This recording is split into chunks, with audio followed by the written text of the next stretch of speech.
When Snow White and the Seven Dwarfs arrived in theaters back in 1937, it wasn't just another movie release. It was a revolution. Nobody believed a feature-length animated film could work. People doubted audience would sit through something drawn by hand for over an hour, and studios doubted the financial risk was worth it. But then it released, and against every prediction, Snow White became one of the highest grossing movies of its era. It proved that animation wasn't just for shorts before the main feature. It could be the feature. Hand-drawn animation became the gold standard. For decades, Disney reigned as the unquestioned king of the medium. But no form of art stays the same forever. As technology advanced, animation studios began experimenting with computer graphics, not to replace traditional animation, but to support it. Films like The Black Cauldron, The Great Mouse Detective, and Beauty and the Beast used CGI to create certain shots or camera movements that were difficult to draw by hand.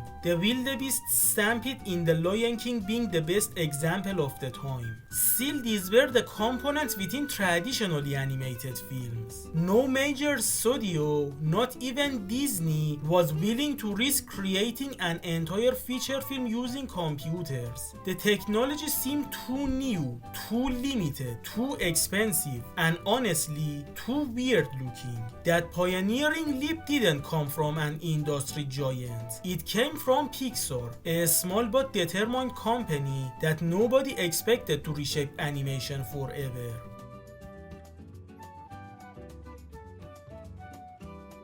Pixar didn't begin as the storytelling powerhouse most people know today. Originally, it was the graphics group, part of the computer division at Lucasfilm. Its focus, developing cutting-edge digital graphics technology, not making movies. By 1986, George Lucas faced financial pressures from divorce, declining merchandise revenue, and costs of new technology. So he sold computer division to Steve Jobs, who renamed it Pixar. Jobs viewed it primarily as a hardware and software company, and Pixar's main product was actually the Pixar Image Computer, a machine used primarily in medical imaging. But the creative people inside Pixar, including John Lasseter, continued making animated shorts, partly as tech demonstrations, partly out of pure passion, and those shorts were surprisingly good. Everything changed with Teen Toy in 1988. The short film won the Academy Award for Best Animated Short, a huge shock at the time. Suddenly, Pixar wasn't just a tech company that happened to make cute demos. It was a tech company with undeniable storytelling talent. However, the leap from short films to full-length feature was massive. CGI in the early 90s wasn't suited for human characters. They looked stiff, shiny, and unnatural. But Pixar turned this limitation into a creative advantage. If early CGI makes characters look like plastic, why not make a movie about plastic characters? A story about sentient toys was perfect. It avoided the uncanny valley and embraced the strength of the technology. But Pixar couldn't finance a feature film on its own, so they pitched the idea to Disney, who at the time was looking for ways to expand into CGI but wasn't ready to pioneer a full production alone. Disney executives saw potential, believed in Pixar's talent, and agreed to co-produce and distribute the film. With that partnership, Toy Story was officially greenlit, becoming the world's first fully computer animated feature film, and the world of animation was never the same again.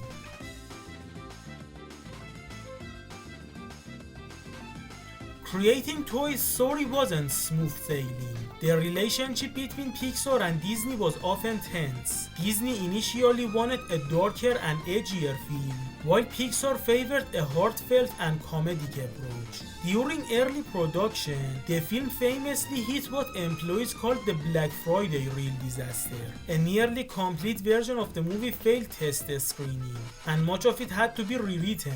The studio faced immense pressure, tight deadlines, complex new technology, and the reality that this was the first full-length CGI film. Pixar essentially rewrote significant portions of the story in weeks. Characters were redesigned, storylines were restructured, and the film's tone was fine-tuned. This period demonstrates how risk, collaboration, and creativity can combine to produce groundbreaking work.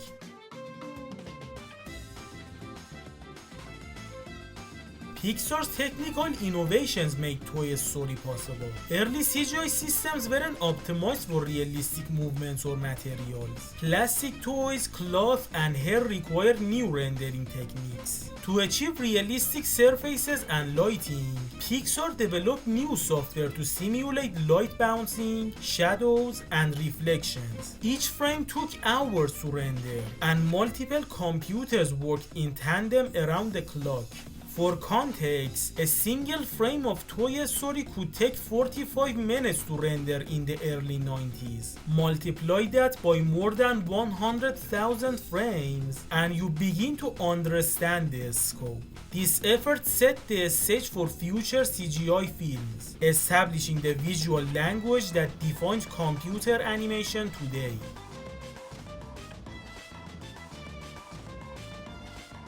The heart of Toy Story isn't just groundbreaking technology, it's the cast of characters, each one distinct, memorable, and instantly iconic.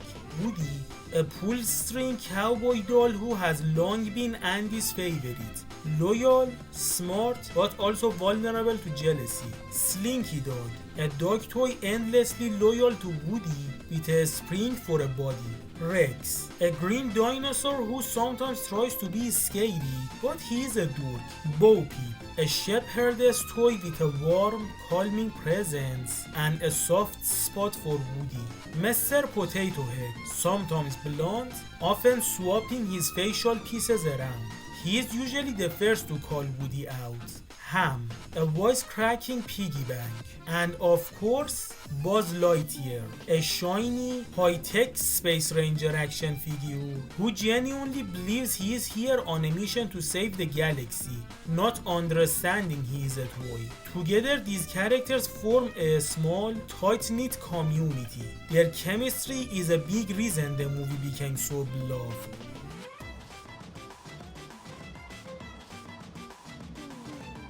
Casting also played a critical role in bringing the characters to life. Tom Hanks's portrayal of Woody gave the cowboy a perfect balance of warmth, leadership, and vulnerability. Tim Allen's Buzz Lightyear combined confidence and naivety, creating a foil to Woody's grounded personality. Early versions of Woody were more sarcastic and abrasive, but Hanks's performance helped soften him, making him relatable and empathetic. The chemistry between Hanks and Allen influenced rewrites and shaped the story's emotional core.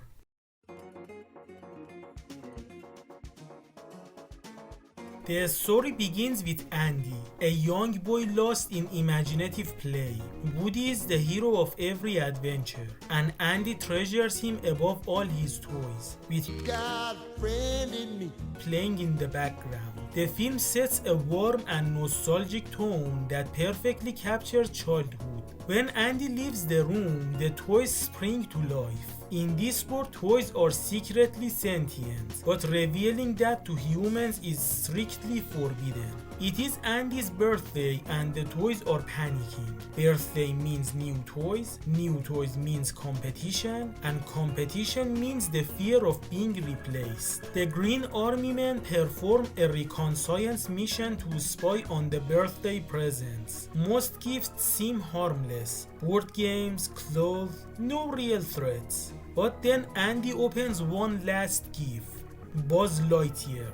Buzz instantly becomes Andy's new obsession. He has wings, lasers, and the confidence of a man who thinks he graduated from the Space Ranger Academy. Woody tries to welcome him, but jealousy slowly creeps in as Buzz replaces Woody's posters, sheets, and spot on the bed.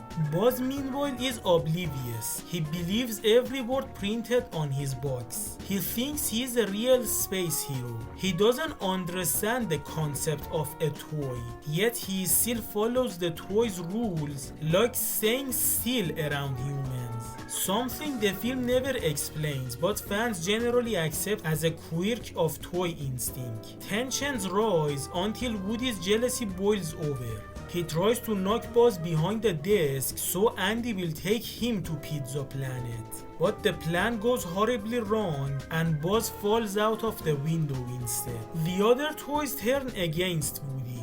Even Slinky hesitates to defend him. Woody is taken by Andy, but Buzz manages to climb into the car, determined to confront him. A chaotic fight causes both toys to fall out at a gas station, leaving them stranded. With no choice but to cooperate, Woody and Buzz attempt to get to Pizza Planet so they can reunite with Andy. But a series of mishaps leads them straight into the clutches of Sid, the toy torturing kid next door. From the toy's perspective, Sid's house is a horror movie. Mutated toys, explosions, surgery scenes, and a dog that could swallow them whole. While trapped there, Buzz sees a TV commercial for Buzz Lightyear toys and finally realizes the truth. He is not a space ranger. He is mass-produced plastic. This leads to one of the film's most emotional moments. Buzz tries to fly, he falls. His arm breaks off.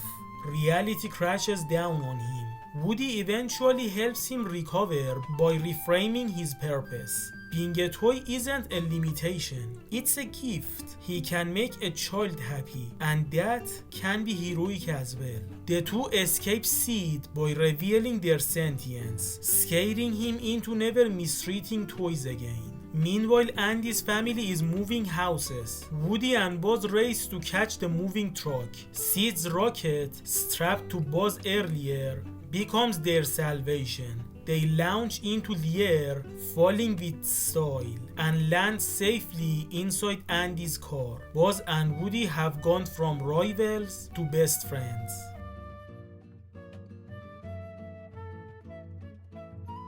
The story didn't just succeed commercially, it changed the animation industry.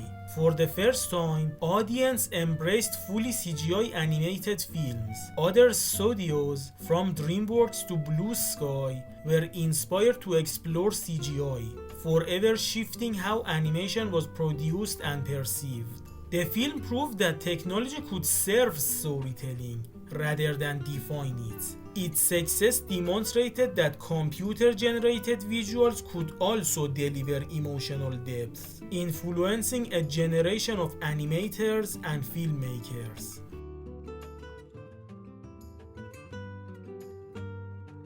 Over 30 years, Toy Story became a cultural touchstone. The franchise expanded into 3 sequels, with a 4th one being on the way, merchandise, theme park attractions, and spin-offs. Its characters entered popular consciousness, and the film's messages about friendship, identity, and purpose resonated across generations. Beyond toys and technology, Toy Story endures because it captures the universality of childhood.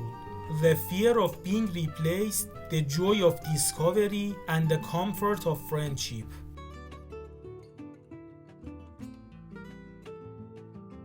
At its core, Toy Story offers several simple but timeless messages. 1. Friendship can come from unexpected places. Woody and Buzz begin as enemies. They clash in personalities, goals, and worldview. But once they understand each other, they become inseparable. It's a reminder that first impressions aren't everything. 2. Purpose can change, and that's okay. Buzz believed he was destined for heroism on an intergalactic scale. Instead, he discovers a different kind of purpose, bringing joy to a child. Sometimes the life you didn't plan can become the life that fulfills you. 3. Jealousy destroys more than it protects. Woody's fear of being replaced nearly costs him everything: his friendships, his place in the room, and even Andy's love. But by accepting Buzz and growing past his insecurities, Woody becomes a better leader and friend.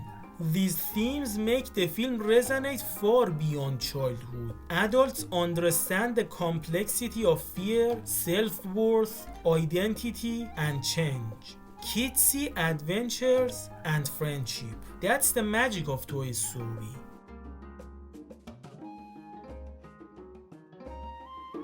Compared to some films with layers upon layers of symbolism, Toy Story wears its heart proudly on its sleeve. Its themes aren't hidden. They're honest, direct, and universally accessible. It's a simple movie about jealousy, friendship, and identity. But simplicity isn't a weakness. In this case, it's a masterpiece of simplicity. Because underneath the groundbreaking technology and nostalgic charm, Toy Story captures something timeless. The feeling of being loved, of belonging, and of finding your place in the world.